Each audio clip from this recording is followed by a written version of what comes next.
video 10 November kenapa Bitcoin turun dan kenapa Bitcoin naik lagi udah 126 ke 100 ribu.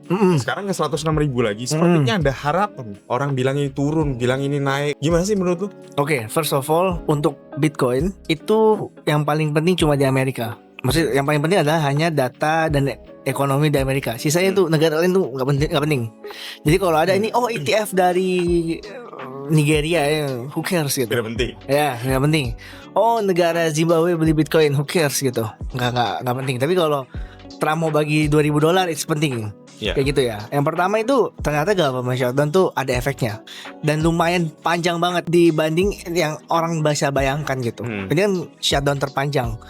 Mak, apa bang implikasi shutdown? Kalau dari sisi ekonomi itu ya orang nggak dapat gaji kan, nggak dapat gaji, dan kalau nggak ada gaji kurangnya demand, kurangnya profitabilitas gitu daripada company, yang membuat TradFi itu ya udah kita kumpulin cash dulu aja nih.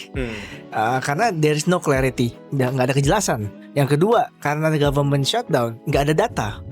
BLS atau Bureau Labor and Statistics itu nggak mengeluarkan data tentang CPI, PPI, data jobs, data apa lagi ya, manufacturer price, ini semuanya PCE, semuanya ini nggak ada datanya sama sekali nih. Ketika nggak ada datanya, ya kembali lagi ini kita nggak tahu ini ekonomi yang baik atau enggak dan lain sebagainya. Akhirnya banyak hedge funds, venture capital dan lain sebagainya. Udah kita jualan dulu aja deh. Lihat lagi nanti gitu.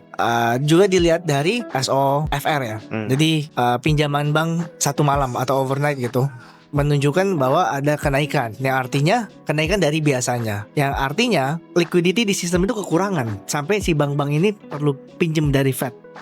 Gitu kan. Dan itu yang membuat harganya turun. Selain di bulan Oktober itu terjadi penjualan terbesar dari Bitcoin holder OG gitu. Ini mirip kayak orang IPO nih bro. Kalau IPO kan early believer-nya exit nih ya, tapi yang baru bisa beli, baru ada kesempatan beli itu ya baru masuk sekarang. Karena di bulan Oktober itu juga terjadi inflow yang gede banget. Jadi dari TradFi, ETF Boys pada beli, tapi juga terjadi penjualan besar dari Bitcoin OG gitu, perpindahan hands nih. Dan lumayan nahan di 100.000. Dan walaupun turun Bitcoin turun 20%, ETF Boys ini majority holdings mereka. Yang jualan itu hanya sedikit gitu ya. Maksudnya orangnya sedikit gitu ya. Kalau jumlahnya itu banyak gitu. Ada yang shake hands juga atau mereka allocate macam-macam lah. Tapi lebih dari 90% orang yang pegang ETF itu hold walaupun harganya turun. Nah, terus setelah dia turun sampai 100.000, nah recently kan naik satu hari ini kan naik. Kenapa naik ya? Karena sudah ada news bahwa government shutdown kira-kira akan segera berakhir dan Trump mau bagi stimulus 1.000 sampai $2,000. Dari mana tuh duit? Dari tarif. Jadi dividen, bilangnya dividen. Jadi tapi ada ketakutan bahwa mungkin aja judge di Supreme Court ya. Supreme Court itu kayak Mahkamah Agung.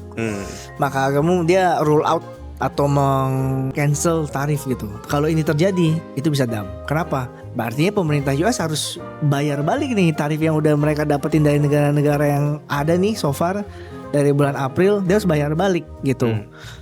Tapi ini belum tahu apakah odds-nya sih di Polymarket ya itu lumayan kecil untuk disetujui. Jadi kayak kemungkinan besar akan di cancel sama Supreme Court-nya. Tapi Supreme Court ini judge-nya nih orang-orang konservatif nih, orang-orang yang Amerika banget sebenarnya, orang yang MAGA banget. Jadi gue pikir akan oke aja, dia akan langsung aja oke gitu. Tapi ya ada dinamika di sana. Mungkin ada suatu hal yang behind the scene kita nggak tahu dan lain sebagainya gitu. Kemarin lu bilang ke gue Bitcoin cycle yang 4 tahunan itu mitos. Gimana tuh maksudnya? Gue kasih perumpamaan ya. Lu pernah gak sih lihat chart yang penjualan es krim dan hiu gigit manusia gitu? Oke. Jadi penjualan es krim itu dari bulan Januari sampai bulan Juli itu naik, kemudian bulan Agustus memuncak, terus di bulan September sampai Desember dia turun.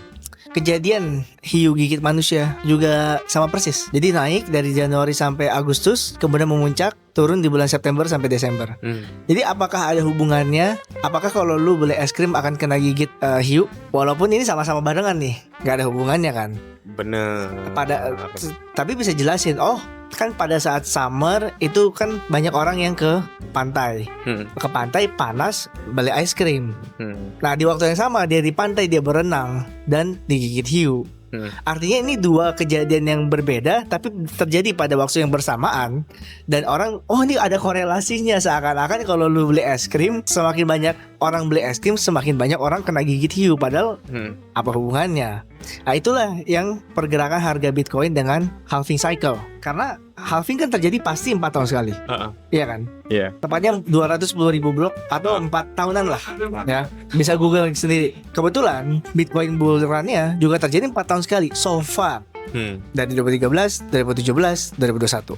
Nah, tapi yang orang nggak banyak tahu, Bitcoin down setelah bull run itu. Di setiap bear marketnya itu terjadi QT. Jadi terjadi Fed naikin suku bunga. Naikin suku bunga tahun 2014 ish. Kemudian tahun 2018, 2022. Cek aja. Fed juga naikin suku bunga. Jadi sekarang ada divergence. Jadi dulu itu terjadi barengan. Bitcoin cycle, harganya pump, kemudian Fed QT. Ya kan? Nah, ini checklist lah ya itu barengan itu 3 kali barengan. Dan sebenarnya ada yang keempat tuh. Yang keempat adalah business cycle. Business cycle. Iya, jadi harga Bitcoin itu beriringan dengan business cycle. Jadi business cycle itu siklus bisnis di Amerika. Jadi ada momen di mana bisnisnya lagi hot banget, bisa dibilang negaranya prosperous. Dalam arti jobs lagi kuat, semua orang punya uang dan lain sebagainya, ada uang lebih. Jadi ada kemungkinan dia ada uang lebih, belinya Bitcoin sebagai risky asset. Jadi dia kayak oke, kalau teori orang investasi kan darurat, asuransi, whatever, investasi saham. Nah ini udah ke ujung nih baru beli Bitcoin. Nah ketika ekonomi kuat, uangnya kan banyak tabungannya. Dia bisa sampai ke ujung nih, ya kan? Dan ini terjadi di 2013, 2017 dan 2021. Business cycle-nya memuncak, kemudian down beriringan dengan QT. Karena kalau terjadinya QT atau Fed QT dan Fed naikin suku bunga, otomatis bisnis akan shrinking, mengecil. Kenapa? Mendingan nabung di bank, bunganya gede, nggak usah pusing berbisnis. Tapi kalau bunga di banknya 1%, uangnya habis lama-lama, mendingan berbisnis. Logikanya gitu ya. Di cycle kali ini, cycle 4 tahunan berdasarkan halving sudah menunjukkan udah mau bear market nih. Karena berbisnis susah kan. Jadi mending nabung aja. Tapi kalau suku bunganya 1%, uangnya habis dimakan inflasi. Terpaksa berbisnis. Logikanya gitu. Kondisi saat ini itu cycle halvingnya udah lewat 4 tahunan. Kalau menurut cycle halving kita udah pucuk dan bear market. Ya. Tapi Fed itu akan QE malah. Mereka udah bilang QT akan selesai 1 Desember, yang dimulai dari 2022. Ya. Kemudian ada tanda-tanda akan QE karena jobs di Amerika tuh jelek banget. Ini lihat aja, jobs offering di Amerika itu turun terus dari 2022 2023. Kenapa ya? Karena Fed naikin suku bunga. Jadi pengusaha ya mending gua nabung aja, no risk gitu kan. Iya. Daripada gue coba-coba bisnis susah gitu. Dan unemployment di Amerika itu menjadi isu banget recently. Dan itu bisa menjadi salah satu faktor utama Fed untuk melakukan QE, untuk at least membantu supaya orang mau berbisnis, untuk creating jobs dan orang ada demand. Terus hal yang terakhir ya, kalau kita lihat dari business cycle-nya, ini struggling di bawah ini, belum berkembang, belum kayak 2013, 2017, 2021 gitu. Masih di bawah. Lu bisa lihat sendiri. Yang what I believe, kemungkinan besar burannya bisa sampai pertengahan tahun depan. Kalau orang udah misalnya dia udah dari 2023 udah untung, udah exit whatever, terserah. Kalau orang mau shorting terserah, I don't care gitu. I don't care si A ngomong ini, si B ngomong ini. Gue cuma berdiri pada tesis gue sendiri. That's what I believe gitu. Tapi ya gue sedikit underestimate Trump in the office gitu. Trump in the office itu goyangannya sehingga harusnya gue punya, maksudnya kayak portfolio gue bagian yang gue trading backnya harusnya lebih gede. Itu gue rasa kalau itu lebih gede gue bisa lebih untung. Itu baru mengarah ke pertanyaan gue sebenarnya. Pertanyaan gue adalah, perlukah kita mengkhawatirkan hasil NYC election kemarin dengan keputusan Trump yang kan gue ganggu? Tidak ada hubungan lah. Wali kota kan nggak ada dampak seperti apa, karena kebetulan nih orang Demokrat dan Amerika kan benci banget sama sosialis kan. Ini kan masa ideologi udah.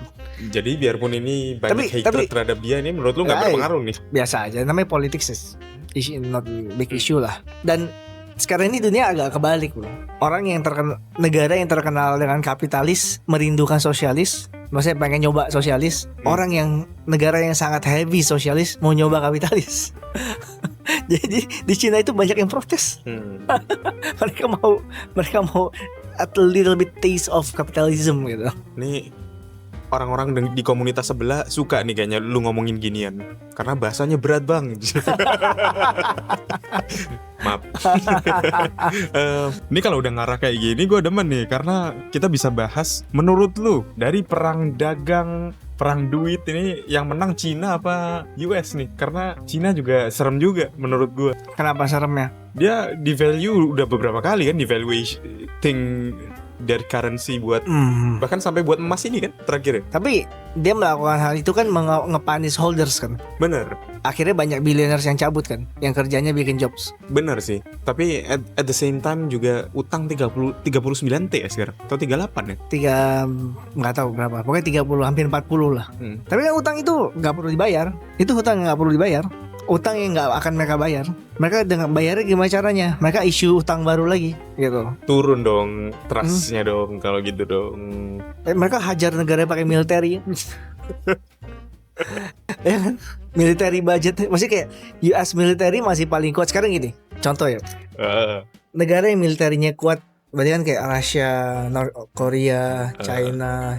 China nggak tahu sih kuat atau enggak karena mereka nggak pernah perang dunia. Belum pernah beraksi. Belum pernah ikutan perang dunia. Terakhir perang dunia terakhir mereka kalah sama Jepang. Didudukin Jepang kan. Iran gitu ya. Iran diserang sama Iran ini kan allies yang penting banget nih untuk Rusia dan Cina kan. Dia diserang sama Amerika.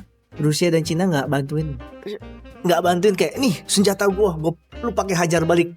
Nggak ada. Ya kan? Nggak ada. Itu menunjukkan sekuat apa military US. Itu lu tuh tau gak? Presiden Venezuela ini Maduro ini, dia menawarkan semua mineral langkanya dia plus emas yang ada di Venezuela dikasih semua ke US nih. US bilang gue nggak mau, gue maunya lu out.